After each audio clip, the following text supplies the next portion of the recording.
प्रणाम आप सभी को। आज मैं मुंशी प्रेमचंद्र की कहानी सवा सेर गेहूँ लेकर आप लोगों के सामने फिर एक बार प्रस्तुत हुई हूँ। तो चलिए आइए सुनते हैं मुंशी प्रेमचंद्र की कहानी सवा सेर गेहूँ।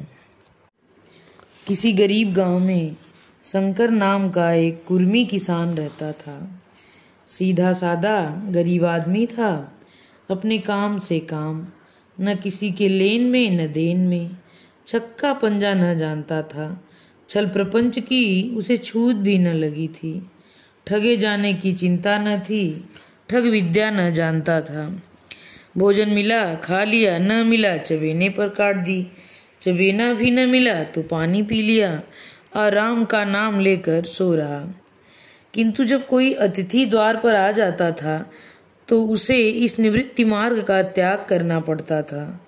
विशेषकर जब साधु महात्मा पदार्पण करते थे तो उसे अनिवार्यतः सांसारिकता की शरण लेनी पड़ती थी।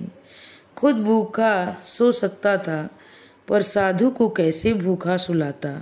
भगवान के भक्त ठहरे।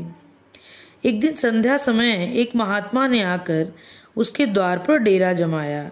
तेजस्वी मूर्ति थी, पीतांबर गले में, जटा सिर पर, पीतल का कमंडल हाथ में, खड़ाऊ पैर में, ऐनक आंखों पर। संपूर्ण वेश उन महात्माओं का सा था जो रईसों के प्रसादों में तपस्या, हवा गाड़ियों पर देवस्थानों की परिक्रमा और योग सिद्धि प्राप्त करने के लिए रुचिकर भोजन करते हैं। घर में जौ का आटा था, वह उन्हें कैसे खिलाता। प्राचीन काल में जौ का चाहे जो कुछ महत्व रहा हो, पर वर्तमान युग में जौ का भोजन सिद्ध पुरुषों के लिए दुष्प्रभाव होता है। बड़ी चिंता हुई, महात्मा जी को क्या खिलाऊं। आखिर निश्चय किया कि कहीं गेहूं का आटा उधार मिल जाए, पर गांव भर में गेहूं का आटा न मिला। गांव में सब मनुष्य ही मनुष्य थे, देवता एक भी न था। अतएव देवताओं का खाद्य पदार्थ कैसे मिलता। सौभाग्य से गांव के विक्र महाराज के यहाँ से थोड़े से मिल गए। उनसे सवा सेर गेहूं उधार लिया और स्त्री से कहा पीस दे। महात्मा ने भोजन किया और लंबी तान कर सोए। प्रातः काल आशीर्वाद देकर अपनी राह ली। विप्र महाराज साल में 2 बार खलिहानी लिया करते थे। शंकर ने दिल में कहा, सवा सेर गेहूं इन्हें क्यों लौटाऊं, पसेरी के बदले कुछ ज्यादा खलिहानी दे दूं, यह भी समझ जाएंगे, मैं समझ जाऊंगा। चैत में जब विप्र जी पहुंचे तो उन्हें 1.5 पसेरी के लगभग गेहूं दिया और अपने को उर्ड समझकर उसकी कोई चर्चा न की। विप्र जी ने फिर न मांगा। सरल शंकर को क्या मालूम था कि यह सवा सेर गेहूं चुकाने के लिए मुझे दूसरा जन्म लेना पड़ेगा। 7 साल गुजर गए। विप्र जी विप्र से महाजन हुए, शंकर किसान से मजूर हो गया। उसका छोटा भाई मंगल उससे अलग हो गया था। एक साथ रहकर दोनों किसान थे, अलग होकर मजूर हो गए थे। शंकर ने चाहा कि द्वेष की आग भड़कने न पाए, किंतु परिस्थिति ने उसे विवश कर दिया। जिस दिन अलग अलग चूल्हे जले वह फूट फूट कर रोया। आज से भाई भाई शत्रु हो जाएंगे, एक रोएगा तो दूसरा हंसेगा। एक के घर में मातम होगा तो दूसरे के घर गुलगुले पकेंगे। प्रेम बंधन, खून का बंधन और दूध का बंधन आज टूटा जाता है। उसने भगीरथ परिश्रम से कुल मर्यादा का वृक्ष लगाया था, उसे अपने रक्त से सींचा था। उसका जड़ से उखड़ना देखकर उसके हृदय के टुकड़े हुए जाते थे। 7 दिनों तक उसने दाने की सूरत तक न देखी। दिन भर जेठ की धूप में काम करता और रात को मुंह लपेट कर सो रहता। इस भीषण वेदना और दुस्सह कष्ट ने रक्त ही जला दिया, मांस और मज्जा को घुला दिया। बीमार पड़ा तो महीनों खाट से न उठा। अब गुजर बसर कैसे हो। 5 बीघे के आधे खेत रह गए, एक बैल रह गया। खेती क्या खाक होती। अंत को यहाँ तक नौबत पहुंची कि खेती केवल मर्यादा रक्षा का साधन मात्र रह गई। जीविका का भार मजूरी पर आ पड़ा। 7 वर्ष बीत गए। एक दिन शंकर मजूरी करके लौटा तो राह में विप्र जी ने टोक कर कहा, शंकर कल आके अपने बीज बैंक का हिसाब कर ले। तेरे यहाँ 5.5 मन गेहूं कब से बाकी पड़े हुए हैं और तू देने का नाम नहीं लेता। क्या हजम करने का मन है क्या? शंकर ने चकित होकर कहा, मैंने तुमसे कब गेहूं लिए थे जो 5.5 मन हो गए? तुम भूलते हो मेरे यहाँ किसी का चटांग भर न अनाज है, न एक पैसा उधार। विप्र, इसी नियत का तो यह फल भोग रहे हो कि खाने को नहीं जुड़ता। यह कहकर विप्र जी ने उसे 1.25 सेर गेहूं का जिक्र किया जो आज के 7 वर्ष पहले शंकर को दिए थे। शंकर सुनकर अवाक रह गया। ईश्वर, मैंने इन्हें कितनी बार खलिहानी दी, इन्होंने मेरा कौन सा काम किया? जब पोथी पत्रा देखने असाई सगुन विचारने द्वार पर आते थे, कुछ न कुछ दक्षिणा ले ही जाते थे। इतना स्वार्थ! 1.25 सेर अनाज को अंडे की भांज से कर आज ये पिशाच खड़ा कर दिया जो मुझे निगल ही जाएगा। इतने दिनों में एक बार की कह देते तो मैं गेहूं तौल कर दे देता। क्या इसी नीयत से चुप साधे बैठे रहे? बोला, महाराज, नाम लेकर तो मैंने उतना अनाज नहीं दिया, पर कई बार खलिहानी में सेर 2 सेर दिया है। अब आप आज 5.5 मन मांगते हैं, कहाँ से दूंगा? विप्र, लेखा जो बख्शीश 100 तुमने जो कुछ दिया होगा उसका कोई हिसाब नहीं। चाहे 1 की जगह 4 पसेरी दे दो, तुम्हारे नाम बही में 5.5 मन लिखा हुआ है। जिससे चाहे हिसाब लगवा लो। दे दो तो तुम्हारा नाम छेक दूं, नहीं तो और भी बढ़ता रहेगा। शंकर, पांडे, क्यों एक गरीब को सताते हो? मेरे खाने का ठिकाना नहीं, इतना गेहूं किसके घर से लाऊंगा? विप्र, जिसके घर से चाहो लाओ, मैं छटांग भर भी न छोड़ूंगा। यहाँ न दोगे, भगवान के घर तो दोगे। शंकर कांप उठा। हम पढ़े लिखे आदमी होते तो कह देते, अच्छी बात है, ईश्वर के ही घर दे देंगे। वहाँ की तौल यहाँ से कुछ बड़ी तो न होगी, कम से कम इसका कोई प्रमाण हमारे पास नहीं। फिर उसकी क्या चिंता। किंतु शंकर इतना तार्किक, इतना व्यवहार चतुर न था। एक तो ऋण, वह भी ब्राह्मण का, बही में नाम रह गया तो सीधे नरक में जाऊंगा। इस ख्याल से ही उसे रोमांच हो गया। बोला, महाराज, तुम्हारा जितना होगा यहीं दूंगा, ईश्वर के यहाँ क्यों दूं? इस जन्म में तो ठोकर खा ही रहा हूँ, उस जन्म के लिए क्यों कांटे बोऊं? मगर ये कोई नियाव नहीं, तुमने राई का पर्वत बना दिया। ब्राह्मण हो कि तुम्हें ऐसा नहीं करना चाहिए था। उसी घड़ी तगादा करके ले लिया होता तो आज मेरे सिर पर इतना बड़ा बोझा क्यों पड़ता? मैं तो दूंगा, लेकिन तुम्हें भगवान के यहाँ जवाब देना पड़ेगा। विप्र, वहाँ का डर तुम्हें होगा, मुझे क्यों होने लगा? वहाँ तो सब अपने ही भाई बंधु हैं, ऋषि मुनि सब तो ब्राह्मण ही हैं, देवता ब्राह्मण है, जो कुछ बने बिगड़ने संभाल लेंगे। तो कब देते हो? शंकर, मेरे पास रखा है तो नहीं, किसी से मांग जांच कर लाऊंगा तभी न दूंगा। विप्र, मैं न मानूंगा। 7 साल हो गए, अब एक दिन का भी मुलाइजा न करूंगा। गेहूं नहीं दे सकते, दस्तावेज लिख दो। शंकर, मुझे तो देना है, चाहे गेहूं लो चाहे दस्तावेज लिखाओ। किस हिसाब से दाम रखोगे?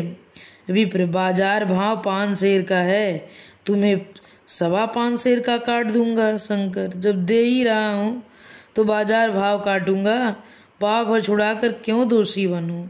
हिसाब लगाया तो गेहूं के दाम 60 रुपये हुए। 60 रुपया का दस्तावेज लिखा गया, 3 रुपये सैकड़े सूद। साल भर में न देने पर सूद का दर 3.5 रुपये सैकड़े। 12 आने का स्टाम्प, 1 रुपया दस्तावेज की तहरीर शंकर को ऊपर से देनी पड़ी। गांव भर ने विप्र की निंदा की, लेकिन मुंह पर नहीं। महाजन से सभी का काम पड़ता है, उसके मुंह कौन आए? शंकर ने साल भर तक कठिन तपस्या की। मियाद के पहले रुपए अदा करने का उसने व्रत सा कर लिया। दोपहर को पहले भी चूल्हा न जलता था, चबेने पर बसर होती थी। अब वह भी बंद हुआ। केवल लड़के के लिए रात को रोटियां रख दी जाती। पैसे रोज का तंबाकू पी जाता था। यही एक व्यसन था जिसका वह कभी त्याग न कर सका था। अब वो वसन भी इस कठिन व्रत की भेंट हो गया। उसने चिलम पटक दी, हुक्का तोड़ दिया और तंबाकू की हांडी चूर चूर कर डाली। कपड़े पहले भी त्याग कर चरम सीमा तक पहुंच चुके थे, अब वह प्रकृति की न्यूनतम रेखाओं में आबद्ध हो गए। शिशिर की अस्थिवेदक शीत को उसने आग ताप कर काट दिया। इस ध्रुव संकल्प का फल आशा से बढ़कर निकला। साल के अंत में उसके पास 60 रुपया जमा हो गए। उसने समझा पंडित जी को इतने रुपए दे दूंगा और कहूँगा महाराज बाकी रुपए भी जल्दी ही आपके सामने हाजिर करूँगा। 15 रुपए की तो और बात है, क्या पंडित जी इतना भी न मानेंगे? उसने रुपए लिया और ले जाकर पंडित जी के चरण कमलों पर अर्पण कर दिए। पंडित जी ने विस्मित होकर पूछा, किसी से उधार लिए क्या? शंकर, नहीं महाराज, आपके असीम से अब की मजूरी अच्छी मिली। विप्र, लेकिन यह तो 60 रुपये ही हैं। शंकर, हाँ महाराज, इतने अभी ले लीजिए, बाकी मैं 2-3 महीने में दे दूंगा। मुझे उरीन कर दीजिए। विप्र, उरीन तो तभी होगे जबकि मेरी कौड़ी कौड़ी चुका दोगे। जाकर मेरे 15 रुपये और लाओ। शंकर, महाराज इतनी दया करो, अब सांझ की रोटियों का भी ठिकाना नहीं है। गांव में हूँ तो कभी दे ही दूंगा। विप्र, मैं यह रोग नहीं पालता, न बहुत बातें करना जानता हूँ। अगर मेरे पूरे रुपए न मिलेंगे तो आज से 3.5 रुपये 100 एकड़े का ब्याज लगेगा। अपने रुपए चाहे अपने घर में रखो, चाहे मेरे यहाँ छोड़ जाओ। शंकर, अच्छा, जितना लाया हूँ उतना रख लीजिए, मैं जाता हूँ, कहीं से 15 रुपये और लाने का फिक्र करता हूँ। शंकर ने सारा गांव छान मारा मगर किसी ने रुपए न दिए। इसलिए नहीं कि उसका विश्वास न था, यहाँ किसी के पास रुपए न थे, बल्कि इसलिए कि पंडित जी के शिकार को छेड़ने की किसी की हिम्मत न थी। क्रिया के पश्चात प्रतिक्रिया नैसर्गिक नियम है। शंकर साल भर तक तपस्या करने पर भी जब ऋण से मुक्त होने में सफल न हो सका तो उसका संयम निराशा के रूप में परिणित हो गया। उसने समझ लिया कि अब जितना कष्ट सहने पर भी साल भर में 60 रुपये से अधिक न जमा कर सका, तो अब और कौन सा उपाय है जिसके द्वारा इससे दूने रुपए जमा हो। जब सिर पर ऋण का बोझ ही लादना है तो क्या मन भर का और क्या सवा मन का। उसका उत्साह क्षीण हो गया, मेहनत से घृणा हो गई। आशा उत्साह की जननी है, आशा में तेज है, बल है, जीवन है। आशा ही की संचालक शक्ति है। शंकर आशाहीन होकर उदासीन हो गया। वह जरूरतें जिनको उसने साल भर तक टाल रखा था अब द्वार पर खड़ी होने वाली भिखारी न थी, बल्कि छाती पर सवार होकर आने वाली पिशाचिनियाँ थी जो अपनी भेंटें लिए बिना जान नहीं छोड़ती। कपड़ों में चकत्तियों के लगने की भी एक सीमा होती है। अब शंकर को चिट्ठा मिलता तो रुपए जमा न करता, कभी कपड़े लाता, कभी खाने की कोई वस्तु। जहाँ पहले तंबाकू ही पिया करता था वहाँ अब गाजे और चरस का चस्का भी लगा। उसे अब रुपए अदा करने की कोई चिंता न थी, मानो उसके ऊपर किसी का एक पैसा भी नहीं आता। पहले जूड़ी चढ़ी होती थी पर वह काम करने अवश्य जाता था, पर अब काम पर न जाने के लिए बहाना खोजा करता।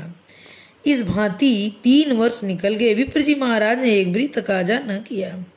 वह चतुर शिकारी की भांति अचूक निशाना लगाना चाहती थी। पहले से शिकार को चौंकाना उनकी नीति के विरुद्ध था।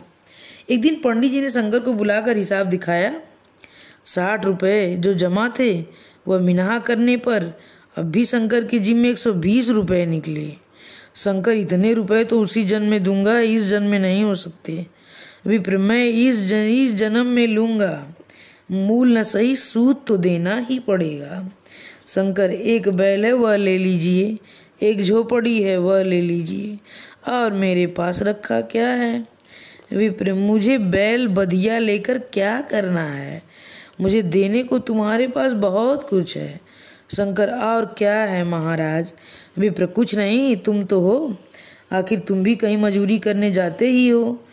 मुझे भी खेती के लिए मजूर रखना ही पड़ता है, सूद में तुम हमारे यहाँ काम किया करो।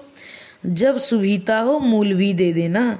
सच तो यूँ है कि अब तुम किसी दूसरी जगह काम करने नहीं जा सकते जब तक मेरे रुपए नहीं चुका दो। तुम्हारे पास कोई जायदाद नहीं है, इतनी बड़ी गठरी में किस एतबार पर छोड़ दूं? कौन इसका जिम्मा लेगा कि तुम मुझे महीने महीने सूद देते जाओगे, और कहीं कमा कर जब तुम मुझे सूद भी नहीं दे सकते तो मूल की कौन कहे। शंकर, महाराज सूद में तो काम करूंगा और खाऊंगा क्या? विप्र, तुम्हारी घरवाली है, लड़के हैं, क्या वे हाथ पांव कटा के बैठेंगे? रहा मैं तुम्हें आध सेर जौ रोज कलेवा के लिए दे दिया करूंगा। ओढ़ने को साल में एक कंबल पा जाओगे, एक मिर्जई भी बनवा दिया करूंगा। और क्या चाहिए? ये सच है कि और लोग तुम्हें छाने रोज देते हैं, लेकिन मुझे ऐसी गरज नहीं। मैं तो तुम्हें अपने रुपए भराने के लिए रखता हूँ। शंकर ने कुछ देर तक गहरी चिंता में पड़े रहने के बाद कहा, महाराज, यह तो जन्म भर की गुलामी हुई।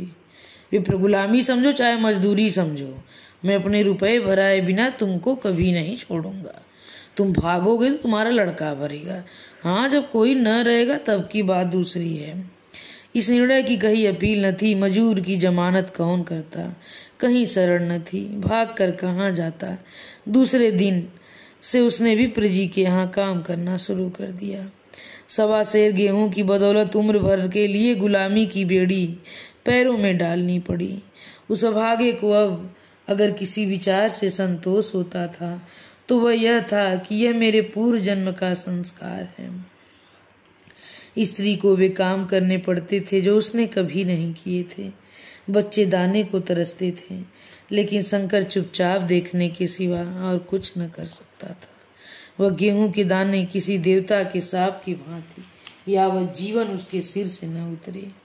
शंकर ने विप्र जी के यहाँ 120 वर्ष तक गुलामी करने के बाद इस दुस्सार संसार से प्रस्थान किया।